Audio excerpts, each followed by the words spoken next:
دوسری بات، اللہ تعالی نے محمد رسول اللہ صلی اللہ علیہ وسلم کے بارے میں فرمایا کہ وما ارسلناک الا رحمۃ للعالمین، کہ اے نبی ہم نے آپ کو سارے عالم کے لیے رحمت بنا کر بھیجا ہے. ہم نے آپ کو سارے عالم کے لیے رحمت بنا کر بھیجا. پہلی بات تو یہ کہ جتنے پچھلے نبی تھے وہ سارے عالم کے لیے تھے ہی نہیں.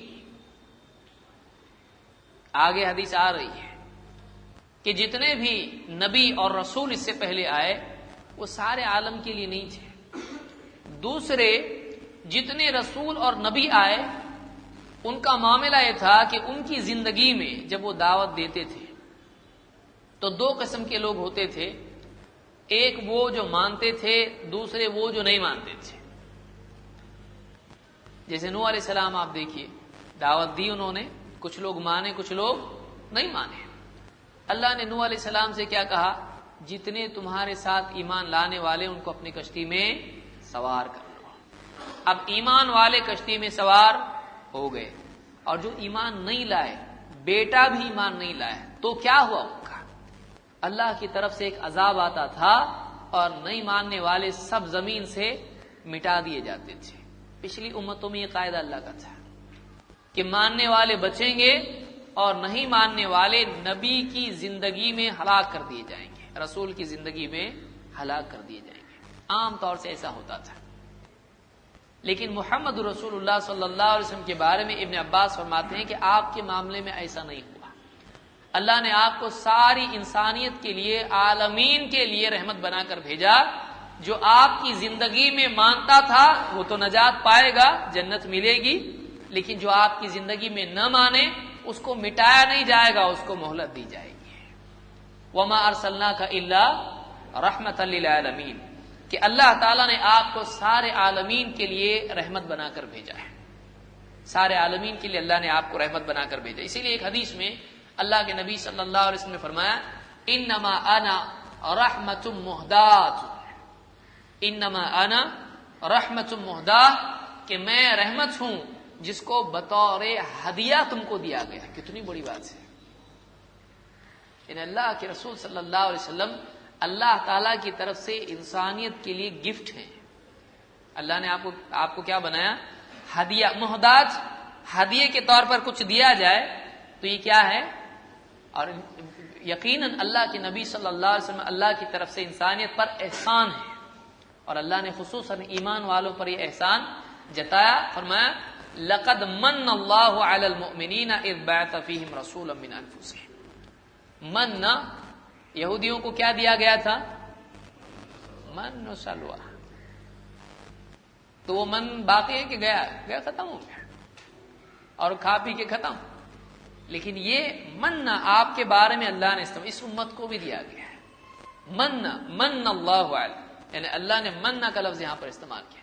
لقد من اللہ علی المؤمنین، اللہ نے بہت بڑا احسان کیا ایمان والوں پر جب یہ رسول بھیجا ہے. واقعی اللہ کا سب سے بڑا احسان ہے کہ اللہ تعالیٰ نے محمد رسول اللہ صلی اللہ علیہ وسلم اس امت کو عطا فرمایا. آپ کی شخصیت اور آپ کی تعلیمات ہم کو ملی، سب کچھ ہم ایک تاریخ کا ایک بہترین حصہ ہم کو مل گیا. ایک بہت بڑا شرف اس امت کو ملا اللہ کے نبی صلی اللہ علیہ وسلم کے ذریعے سے. اور آگے آئیے، جیسا کہ اس حدیث میں اس آیت میں ہم نے دیکھا آپ سارے عالمین کے لیے ہیں. 6 باتیں ہیں جو آپ صلی اللہ علیہ وسلم فرماتے ہیں کہ مجھ کو دوسرے نبیوں کے مقابلے میں 6 باتیں ملی جو دوسرے نبیوں کو نہیں ملی.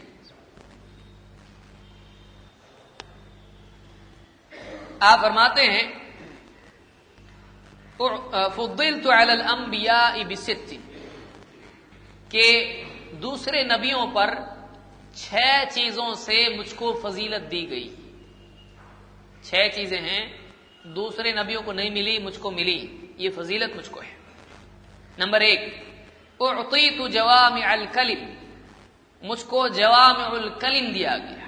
جوامع الکلم ایسی بات جو جامع ہو، تھوڑے الفاظ ہوں، حکمت کی بات ہو، اور ایسی بات ہو جس میں پوری باتیں شامل ہو جاتی ہیں. شارٹ میں ایک دم بڑی بات کہنے کی صلاحیت.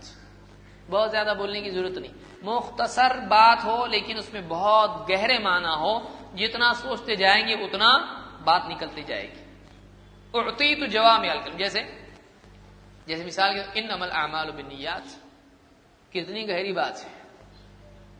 علماء نے کہا یہ 1/3 دین ہے، بعض علماء نے کہا کہ دین کے کتنے 70 باب اس میں آتے ہیں، تو ایسی یعنی ایسی ایک جامع اعمال کا دار و مدار نیتوں پر ہے۔ اب یہ سمجھاتے بیٹھوں گا اب درس چلا جائے گا ہمارا، کوئی آدمی بولے گا اس میں کیا ہے جواب الکلم، کسی اور درس میں اس کو سمجھائیں گے۔ یا جیسے کل بدعت ضلالہ، ہر بدعت گمراہی ہے، ہر بدعت گمراہی ہے۔ تو ایک جملے میں ساری خوبیاں یا ساری برائیاں اس میں آ جائیں، اس کی زد میں آ جائے، ان کا سب کا رد ایک جملے میں آ جائے۔ من احدث فی امرنا ھذا ما لیس منہ فہو رد، جو ہمارے دین میں کچھ نیا نکالے جو اس میں نہیں تھا وہ رد ہو جائے گا۔ اب ہر بدعت کا نام بولنے کی ضرورت ہے نہیں، جو بھی اس ڈیفینیشن فارمولا جس کو بول سکتے ہیں، اس میں کچھ بھی فٹ کرو فارمولا پرفیکٹ ہوتا ہے ہمیشہ۔ تو ایسی بات کہنے کی مجھ کو صلاحیت دی گئی، اعطیت جوامع الکلم، مجھ کو جامع الفاظ میں بات کہنے کی صلاحیت دی گئی۔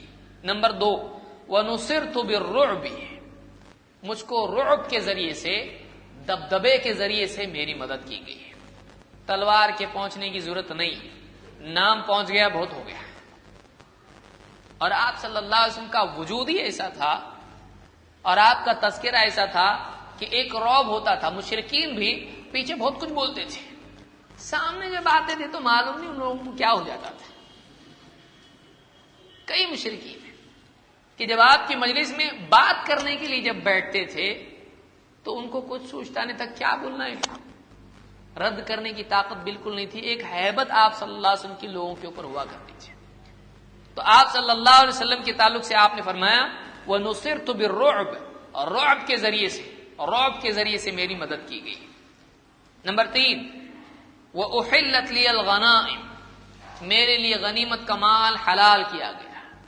پچھلی امت کے لیے نہیں تھا، پچھلی امتوں میں جب جنگ ہوتی تھی سارا جو دشمن کی طرف سے جو لوٹا ہوا لوٹ کا مال جس کو کہتے ہیں، وہ جو غنیمت کا مال ہوتا تھا جو دشمن چھوڑ کے بھاگتا ہے، تلواریں، ڈھال، پیسے، مال، یہ وہ سب چھوڑ کے بھاگ جاتے دشمن، وہ جمع کر کے اس کو جلا دیا جاتا تھا، یعنی جمع کرتے تھے، اللہ کی طرف سے آگ آتی تھی وہ سب جل کے بھسم ختم۔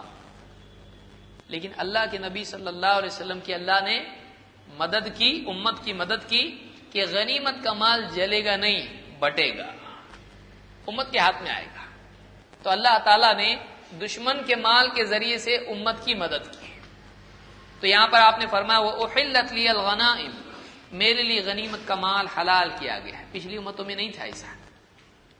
نمبر 4، وَجُعِلَتْ لِيَ الْأَرْضُ طَهُورًا وَمَسْجِدًا، اور میرے لیے پوری زمین کو طہور اور مسجد بنایا گیا ہے۔ طہور پاکی کا ذریعہ اور مسجد جہاں نماز پڑھی جائے۔ پوری زمین ہے، کہیں بھی ہے، اس کو کیا بنایا گیا؟ پاکی کا ذریعہ، یعنی تیمم کر سکتے ہیں کہ نہیں کر سکتے؟ کہ تیمم کے لیے مدینہ کی مٹی لگتی، کیا کوئی اسپیشل مٹی لگتی اس کے لیے؟ زمین پہ کہیں بھی ہو، کولہاپور، شولاپور، کدھر بھی آدمی، دلی، کلکتہ، کہیں بھی آدمی ہو، ہاتھ رکھا زمین پہ، چہرے پہ، اور ہاتھ بس ختم، ہتھیلیاں، اس کے لیے کافی اتنا ہے، پاک ہو گیا، اب وہ نماز پڑھ سکتا ہے، قرآن پڑھ سکتا ہے، سب کر سکتا ہے، فری ہو گیا وہ ایک دم، چاہے جنابت کی حالت میں ہو۔ اور مسجد پوری زمین میں، سفر میں ہے، کہیں بھی ہے، جنگل میں، دیہات میں، کہیں بھی ہے، ایسا ہے کہ وہی جگہ ہونا چاہیے، نیلے رنگ کی، پیلے رنگ کی، کچھ نہیں ہے، زمین پہ کہیں بھی وہ ہو، بشرطے کہ پاک زمین ہو، وہاں نماز پڑھ سکتا ہے، سوائے قبرستان اور حمام کے کہیں بھی نماز وہ پڑھ سکتا ہے۔ اور نمبر 5، وَأُرْسِلْتُ إِلَى الْخَلْقِ كَافَّةً، مجھ کو ساری مخلوق کی طرف رسول بنا کر بھیجا گیا ہے، ساری مخلوق کی طرف، ساری انسانیت کی طرف، سارے جنات کی طرف۔ بلکہ ایک روایت میں آپ نے فرمایا، وہ ساری روایت میں ذکر نہیں کرنا چاہتا، وقت بہت کم ہے ہمارے پاس، اتنے سارے پوائنٹس ہمارے پاس، 24 پیج میرے سامنے ہیں۔ آپ صلی اللہ علیہ وسلم کو جنات اور انسانوں میں سے بدبخت لوگوں کے سوا ساری مخلوق پہچانتی ہے کہ یہ اللہ کے رسول ہے. جانور بھی پیڑ پودے بھی آپ کو پہچانتے کہ اللہ کے رسول ہے. ہر چیز. اسی لیے آپ اب پوری روایت ہے اللہ کے نبی صلی اللہ علیہ وسلم کو ایک پیڑ تھا جو آپ کو سلام کیا کرتا تھا.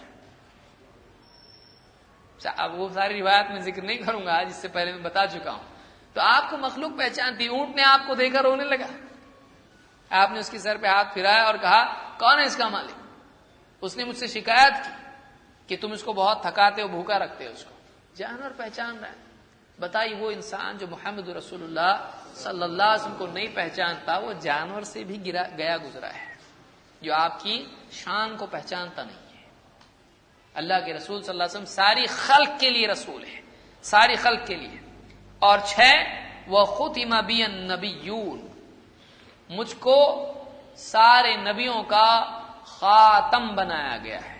نبیوں کا سلسلہ میرے ذریعے ختم کر دیا گیا ہے, اب کوئی نبی آنے والا نہیں ہے. اس کو امام مسلم نے اپنی صحیح میں روایت کیا.